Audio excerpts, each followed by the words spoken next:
There are some environmental issues that we are told to take extremely seriously, and others are completely ignored. The issues around the thermometer, as I have to call it, because any criticism of that topic, how it's handled, or any of the science behind it, usually gets you the banhammer on this place.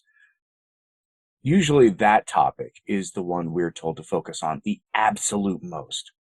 It's really kind of mind blowing, too, when you think about it, because it's possibly the most divisive, one of the most divisive issues of our time. Yet that issue overwhelmingly overshadows everything. Whereas another topic, one that is pretty near and dear to me, does not get the attention it deserves, and that issue is microplastics. You see a lot of people talking about microplastics in carnivore spaces, but we don't really talk about what microplastics are, or what they can do to you. I'll tell you the short version, the quick version of what they can do to you. We don't actually know because we've known about microplastics for a long time, but we didn't have the technology until recently to even really study the problem appropriately. And that's a problem.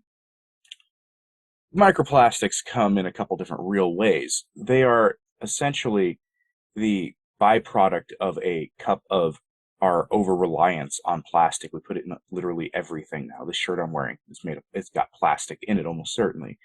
The bottle you probably drank some water from this morning, maybe at the gym, probably made of plastic.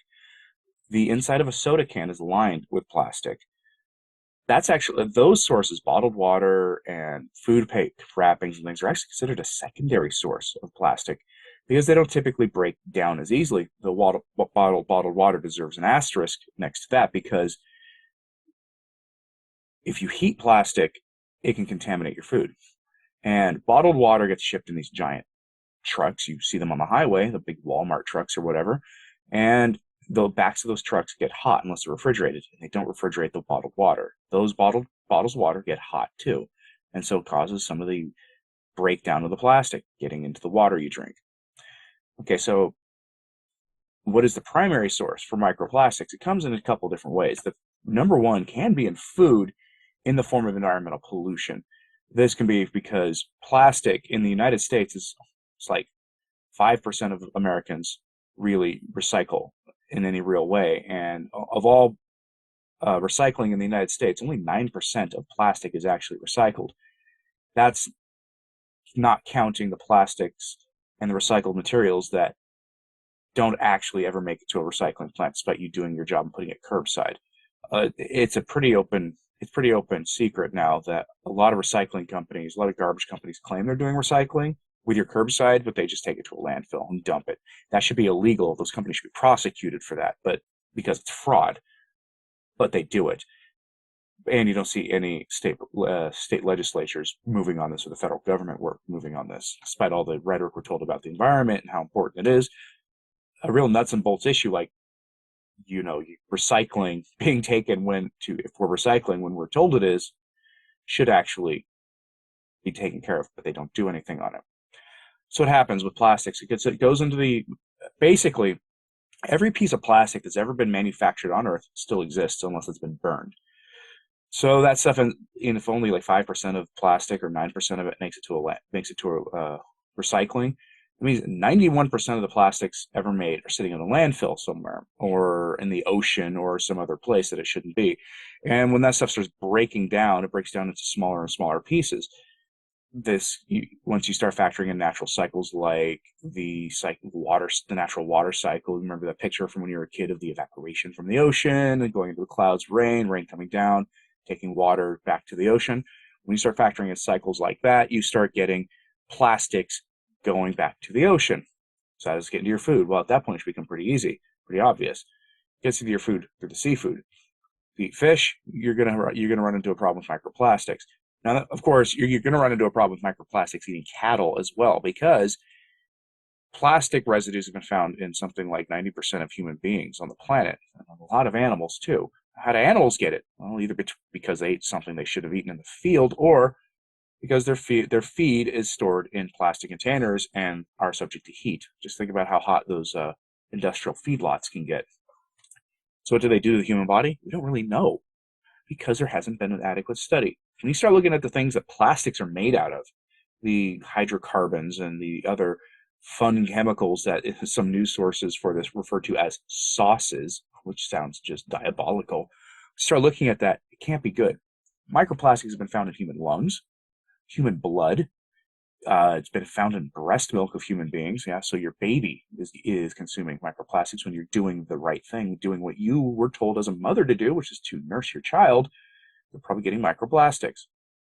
Probably still better that the natural mother's milk is still far better for the child, of course, than the soy powders that are sold at the store under the name of formula, which whoever came up with the name formula as a breast milk substitute, I don't know how that name stuck, because that is like the worst name for something like that, honestly. But your baby is getting it. So again, something like 90% of humans have been tested, have been found with microplastics in their body. We all carry it.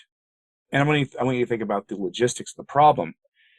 Your food, if you eat processed food, if you're on the standard American diet or a dirty keto diet where you're eating processed things, your food is wrapped in plastic. But take a look at this picture of grocery store meat right there.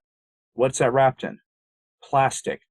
The styrofoam is made of plastic. The little packet thing that's always under the piece of meat, if it's a whole cut of meat, is plastic.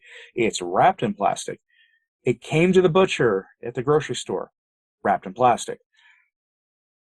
It's inescapable as a problem. And that's kind of the problem. The meat in my freezer from the full cow I bought that I made a video on about 3 weeks ago, was wrapped in plastic. Most whole meat dealers sell theirs wrapped in plastic. And even then, like, butcher paper can often be lined with plastic too, or wax, which might be made from plastic. You begin to see the scope of the problem here. This is what we call in public policy circles a wicked problem. It's a problem that is so complex and multifaceted that it looks impossible to solve. When in reality, a wicked problem usually requires just a very precise intervention in a few different places to solve it from a policy front. But that, of course, rarely happens because these are usually very touchy issues for people. Imagine all the factors that go into plastics and plastic manufacturing and plastic marketing and things, and the lobbies behind them. We get to see the scope of the problem. There has been virtually no effort to really undermine this problem, other than some really silly policy issues like, banning plastic grocery bags, which aren't the problem, or banning plastic straws, because sometimes these end up in the oceans. Look, I got a news flash for you. Most of the plastic pollution in the oceans doesn't come from North America or Europe. It comes from India, it comes from Africa, and it comes from Southeast Asia. That's where it comes from. We know this just objectively. This is where the data shows, where there are virtually no environmental laws of any kind. And these things have real human impacts, real environmental impacts, things that are measurable. You see the plastic, garbage islands out in the ocean that are slowly breaking down and being eaten by fish, which then wind their way back up into humans at some point in the food chain. It's a great circle of life, or in this case, the great circle of death. So microplastics, are they something for you to worry about? A lot of carnivores do try to worry about it. They try to minimize their interaction with plastic. I don't know if they go so far as to, start buying clothing made 100% from without plastic, which good luck finding that. But you often see people avoiding plastic bottled water, instead buying, Berkey filters or anything else, and only buying bottled water that's bottled in glass, like the Mountain Spring Water stuff or San Pellegrino and a few others. Beyond that, I don't know how you avoid plastics. I mean, again, the meat at the store is wrapped in plastic, so how are you going to avoid it? The cattle rancher you buy from may have their meat wrapped in plastic. It's almost inescapable, and even then, cattle have been tested with finding plastics in their body too. So this is a truly wicked problem. Is there a solution? Sure. Minimize your consumption of plastic. One way of looking at this is, I suspect women have higher levels of plastics in their body than men do, because it's often found in cosmetics as a binding agent.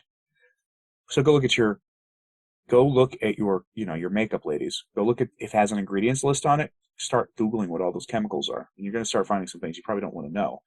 The other one, of course, is to, for men in general, also, we'll count among cosmetics, your shampoos. Well, you see a lot of carnivores, I suspect, making bars of soap out of lard, making their own soap. I don't know how to make shampoo out of lard, but I guess it could be done. But the point being, it's in everything. It's in your cosmetics. It's in your personal hygiene products. It's in your food. Your toothbrush is made of plastic. Put that in your mouth every day. I mean, you start breaking this down, and begin to see the scope of the problem. So is this something to worry about? I do worry about it personally, but it's also not something I try that much to do anything about, because at the point it's such a huge problem that, like, what do you do? I live in a state where tap water is nearly undrinkable. It's just bad, and so we have to drink bottled water. And that became a problem after the deep freeze a couple years ago. That, the one that hit Texas and knocked out their power grid. Well, in central Oklahoma, it wreaked havoc up here too. And after the water was out for basically 2 weeks, going back to tap water was not possible. We tried, and 2 weeks without it, drinking bottled water was life-changing. So we were stuck on the bottled water thing, which is still a vast improvement of the tap water here anyway, despite the microplastics problem. But there are, it makes a good case for going as local as possible, making your own clothes, going essentially, a homesteader in the way you live, which is not possible for most people. Curious what you think about the microplastics issue. So let me know in the comments, please, what you think. What do you do to minimize your impact with plastics? Do you avoid wrapping things in plastic? Do you try to avoid entirely buying anything from that middle section of the store, except for like basic things like tin foil, or if you're better about it, butcher paper and things like that? Let me know in the comments, please. Like and subscribe if you haven't. It really does help. So sharing this on social media, that helps enormously as well. I'm Anthony Stine, the Practical Carnivore, and thanks for your time.